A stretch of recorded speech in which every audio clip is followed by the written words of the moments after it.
nagbabalik na naman ulit tayo kung saan ho kayo naroon ay magandang umaga, magandang tanghali at magandang gabi sa inyong lahat. Ay bagong lahat, mag-hi muna, Utoy! Mahal na rin na! Yan, kamusta ho kayo, palapit na ng palapit ang ating Kapaskuhan, Sa kasalukuyan ho, andito ho tayo sa magpapamasahe tayo. Yeah. Tayo pang tatlo? Start nga natin ang sasakyan at manalamig. Magpapamasahe ho kami. At para ho naman para ho naman yung mga sakit-sakit natin sa katawan, yung mga kalamnan ay maibsan, mawala. Yan, kailangan ho natin yan, yung ganyang masahe. Si Utoy, di pagkatapos pala natin, saka si Utoy, dadalawa ang nagpamasahe, Dito lagi ho kami nagpapamasahe. Naghihilot ho siya. Anong pangalan niya? Cherry Lee, yan. Kung hindi ako nagkakamali, na-vlog ko na po ito dati, kanina nga ho pala, galing ho kami ng bangko ng CIBC. Gaya ng sabi ko sa vlog kagabi. Utoy, tipirin mo pera mo, ha? Isang shake hands, isang bagsak muna dyan. Galing ho kami sa bangko at si Utoy ho'y 18 years old na. Ngayon, pinapayagan na namin siyang humawak ng pera pauti-uti. At ang nangyari pala, dahil 18 years old na siya, naputol na ang kanyang child benefits. Wala na ho siya kaming natatanggap. Wala na ho siyang natatanggap ngayon. Utoy, wag mo itatanong sa amin ng pera mo, ha. Wala ka ng child benefits ngayon. So yung pera mo, ibinigay na namin sa'yo. Okay? So nag-stop talaga. Nag-birthday siya nung November 1. Kailan nag-stop? So huli niyang natanggap yung November, Pero itong December wala na po. So 18 nag-stop na po yung child benefits. Yun, na-share ko lang po sa inyo na ganun po ang kalakaran dito sa Canada. Pero gayon pa man, salamat Canada. Thank you Lord. 'Di ba, sa ilang taon na pamamalagi dito ni Utoy, 'di ba? Nakatanggap siya ng ayuda galing sa Canada. Isa sa mga benepisyo dito sa Canada. Pero lalo na kung syempre may mga anak ka maliliit, mas mahaba ang timeline, na makakakuha ka ng mas mahaba. Tama. Tama. Kasi 18 years old, di ba? Yeah. Tapos galing kami ng bangko, may inayos si Utoy, yan. May piniliwanag sa kanya yung bangko para mamulat siya sa mga katotohanan dito sa Canada. Sa paghawak ng pera, hindi kaskas ng kaskas. Hindi gaya namin dati. Noong first 2 years namin ditong mag-asawa sa Canada, kaskas. Pero the end of the day, ang hirap palang magbayad. Sabi nga ng mga kakilala ko, lalo na dito sa trabaho, sa Sintas, may mga nakikilala ko dyan na talagang gumastos ka lang ng naaayon. Huwag kang gagastos na yung salary mo, ganun lang, pero gagastos ka ng malaki, So sobrang hirap. Don't spend beyond your means. Yan, in English na naman. In English na naman ang mahal na Reyna, yan. Ay, thank you Lord, kahit pa paano naging productive ang araw na to. Ito, magpapamasahe tayo ngayon. Tapos kanina nga galing kami ng bangko kasi may appointment si Utoy, yan. That's it, napakalamig ho ngayon dito. Isa lang ho itong ordinaryong araw ng Sabado, yan. Kamusta ho kayong lahat, advance Merry Christmas ulit. How many days before Christmas? 4 days? 4 days. Yan, No, 5 days. Ay, 5 days. 5 days ba? Okay, yan. 5 days. Ano bang date na ngayon? 20. 20. Okay. 21, 22, 23, 24. Yan. Ito po, yung pong magmamasahe sa amin, sa bandang south to, di ba south? Baka may customer pa. Naghihintay pa ho kami ng text ng mensahe. Ganda ng bahay dito. Pakita ko sa inyo saglit. Ayusin natin ang camera. Yan, ganda ng bahay. Tapos dito may mga ginagawa pa sa kabila. Yun, yan, dyan. Yan, sana hindi ka nahihilo, sorry. Hindi ko tatagalan yung video ko kasi baka mapagalitan tayo. Baka sabihin naman nung nakakakita binibidyohan ko sila. Tara na. Okay, nag-okay na. Nag-okay na si ate na tayo magpapamasahe na maaga. Let's go anak. Let's go. Yan. Nandito na tayo. Dito tayo. Yan si Kuya. Kuya Richie, magkakain mo na. Yan. Sila may-ari nito. Asawa siya ni Ate Cherilyn. What? Rowena po. Ni Rowena. Pero ano yung nakalagay? Cherilyn? Shirley yung anak namin. Yung anak niyo. Mid. Parang paganda ng paganda tong location nyo ha. Parang... Marami na yung, ano yung mga bahay? Oh. Sa dumadami Hindi bahay. itong basement nyo. Parang nag-iba na naman, no? Tradis lang yan. Yan. Sige po, ate. Sige po yan. Sino mo na? Ikaw muna anak. Ikaw muna. Ikaw muna, anak. Yan. Sasalang na si Utay. Yan. Ito, andito tayo sa loob. Mayroon din pala tong Nails and Beauty. Yan, oh. Yan. Yan. Dati. Yan. Ganda ng kanila, oh. May mga rooms sila. 2 rooms, oh. Yan. Bali, nasa basement. Nasa basement. Tapos may isa pa doon. Yan. Ay, thank you Lord. Pasok tayo dito. Yan, siya nga pala yung may-ari. Yan, si Rowena, yan. Yan, so habang hindi pa sila nag-i-start, yan ah, ganda rito ah. First time Yan, ganda. Nagbabago lagi yung lugar nila. Tapos ng massage. Natulog ka na dyan. Ay, grabe. Sarap. Nagpamasahe kaming 3. Ay, kailangan natin to para mawala yung sakit sa katawan. Censored. Ay, grabe. Sarap. Ay. Kasi, ano ba yung ginawa natin? Magtatapos na yung taon, magtatapos na yung insurance natin, di ba? So, next year, panibago na naman. Yan, so, ginamit na natin to, no? Yeah. Please ka na. Sige, thank you. Yan, tapos na tayo. Si Mahal na rin at saka si Utoy nasa loob pa nagbibihes. Let's go, let's go. Whew. Ipakita ko pala yung kung saan nyo sila pwedeng makontak. Ito yan. Cherilyn. Yan. Hilot Style. Yan yung number of 587-974-2864. Okay, let's go. Thank you Lord, thank you Lord. Ay, ang sarap ng pakiramdam. Utoy, ano? How's your feelings? Wala rin, ikaw, okay ka lang? Kailangan natin to, no? Para yung mga baradong ugat, yan. Dahil ho patapos na ang taon, sayang ho naman kung hindi ho namin magagamit yung aming insurance, ano ho? Kung tutusin nga, hindi nga natin masyado nagamit no?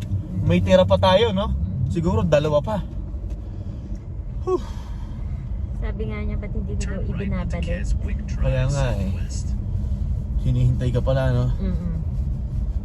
Kasi diba, inaayos niya yung mattress ko.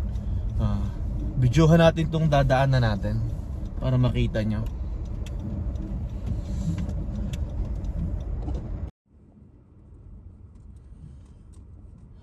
Ganda ng bahay, oh.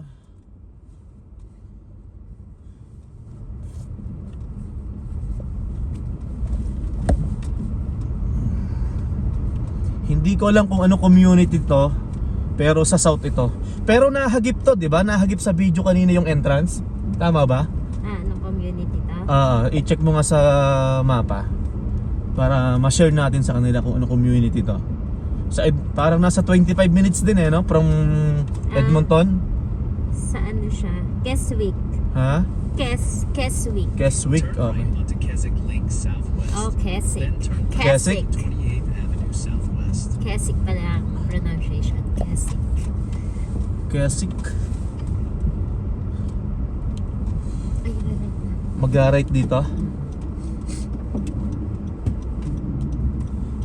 Arbor Tower. Mountain.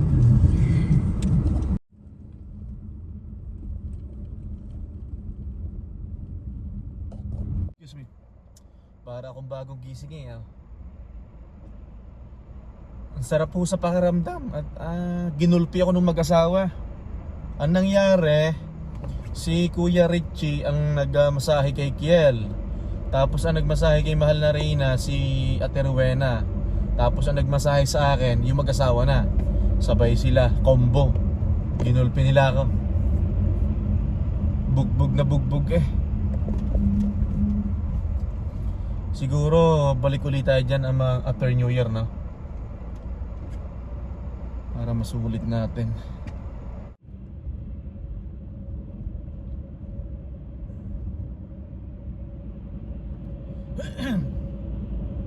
Nakakatakot mag-drive pag ganitong madulas ang daan.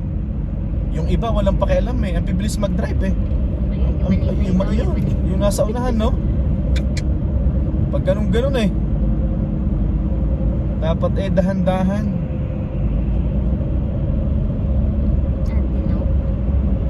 Ha?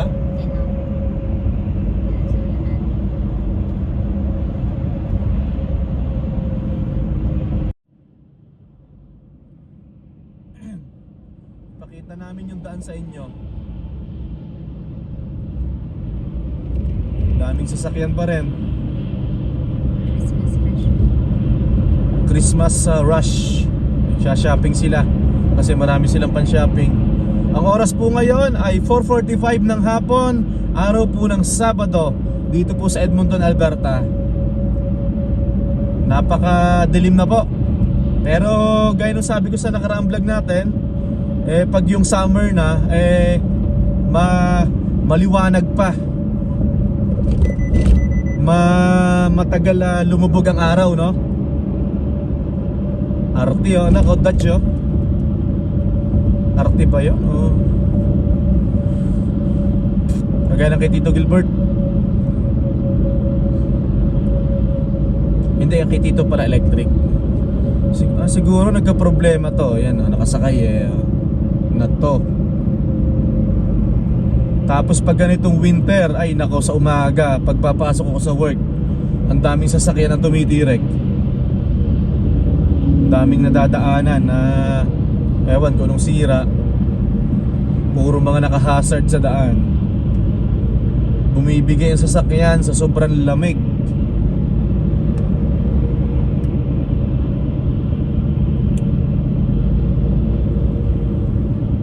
Dapat pauwi na tayo kaso may dadaanan daw mahal na Reyna. May dadaanan kaming pangregalo. Bibili daw siya ng pangregalo. Pero kachat muna. Ikaw na lang yung bababa, ano? Okay. Jocelyn, Merry Christmas! Tsaka sa inaanak namin, Jocelyn. Ano ba inaanak natin? Bunso or panganay? Bunso, no? Bunso. Bunso, okay. Di mahal baba ka rin kasi Bakit? Si Utoy nakatulog na sa likod. Masarap talaga matulog pag bagong masahe. Lagi naman tulog yan. Pero sulitin ho natin, ano? Kung may mga natitira ho kayong mga kuwan pa, natitira pa na anong tawag doon? Sa benefits nyo, sa balance sa insurance nyo. Gamitin nyo. Gamitin nyo na, sayang po kasi. Kasi binabayaran nyo yun. Oo, yan. Unless hindi kayo pinili nyo yung yung insurance na mababa sa, kasi based sa company, di ba? Based yun sa pipiliin In ng 600 insurance. meters, turn right onto 82nd Avenue. Gamitin nyo na ho kasi sayang. Tapos nabanggit ko pala kanina, yun pong child benefit ni Utoy, wala na po. Gaya ng nasabi ko kanina. Kasi meron po tayo mga subscriber, mga viewers na nagtatanong. Yan. So, nag-18 years old po si Utoy nitong November 1. Kuha na siya, nahinto na po. Huli siyang nakakuha nung November, tama? Diretso pa ba tayo? 240 Harley Davidson Fisher Price. Malapit na ho tayo sa bahay, ano ho? Maraming salamat uli sa inyong suporta, no, sa panonood sa aming munting channel yan. So ngayong araw ay naging makabuluhan ang ating Sabado. May mga nagawa tayo ngayon. Ito na lang May tayo. gusto ko bang i-shoutout mahal na Reyna? Ha? Ay, hindi ko pala lakasan. Si Uti pala natutulog na na. Ano, mag-shoutout ka muna. Sino bang mga kaklase mo? Yan. Sa mga kapatid ko. Yan.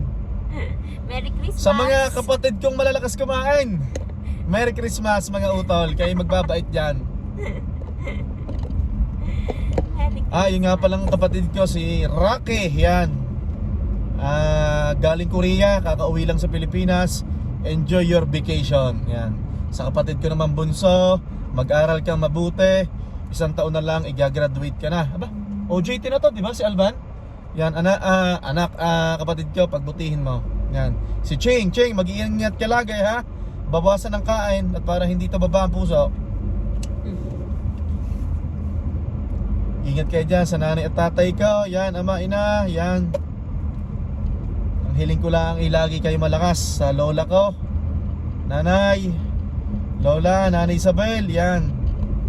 Naway mahabang buhay pa ang pagkaloob sa inyo ni Lord. Yan, salamat po.